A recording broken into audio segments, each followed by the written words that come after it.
సినిమాను ప్రోత్సహించలేదు. అలాంటి వాళ్ళకి అవార్డులు రాలే జేబీఎం సినిమా లాంటి వాటికి. కానీ ఇవాళ పోలీస్ అధికారులు చట్టబద్ధంగా ఉండేటువంటి డ్యూటీలో ఉంటారు.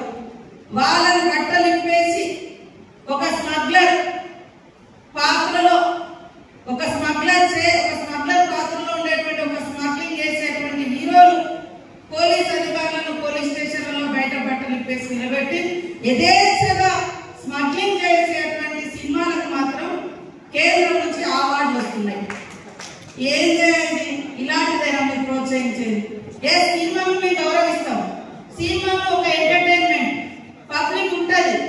కానీ పబ్లిక్ ఎలాంటి మెసేజ్ ఇస్తారు? స్మగ్లర్ హీరోలు అవుతారంట. ఒక అవేర్నెస్ ఇచ్చేటువంటి లాయర్లు జీరో అయితే ఎట్లా?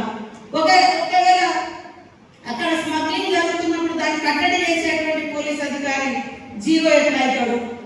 ఇది సమాజం ఆలోచించాలి.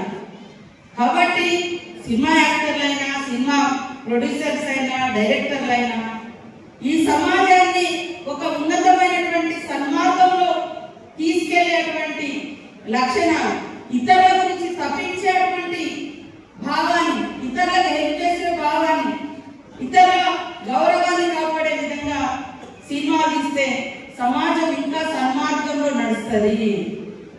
అదే మరి వేరే ఆలోచనలతో పోతే నిన్న ఒక అతనట మహారాష్ట్రలో 2 మర్డర్ కేసులు ఉన్నాయి, తప్పించుకొని తిరుగుతున్నాడు చాలా రోజులు. ఎక్కడ దొరికిందంటే మరి ఈ సినిమా హాల్ పుష్ప 2 సినిమా చూసుకుంటూ దొరికింది. అంటే వాళ్ళకు అది ఏ రకమైన ఇంకా నేరాలు పెట్టడానికి కూడా ఒక మెసేజ్ పోయేటువంటి అవకాశాలు ఉంటాయి. మేము తప్పు పడతలేము. కానీ చట్టబద్ధంగా ఉండేటువంటి అధికార వ్యవస్థను, రాజ్యాంగం ఇచ్చినటువంటి అధికారిక వ్యవస్థను గౌరవించాలి.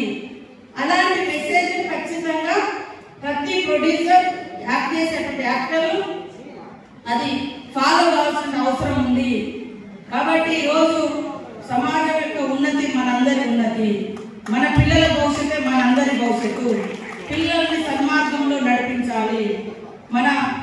మరి పాస్టర్లు కూడా అక్కడెక్కడ మీరు బోధన చేసినప్పుడు మీరు చెప్తా ఉంటారు స్మోకింగ్ బంద్, డ్రింకింగ్ బంద్, ఇవన్నీ చాలా గొప్ప అలవాటు.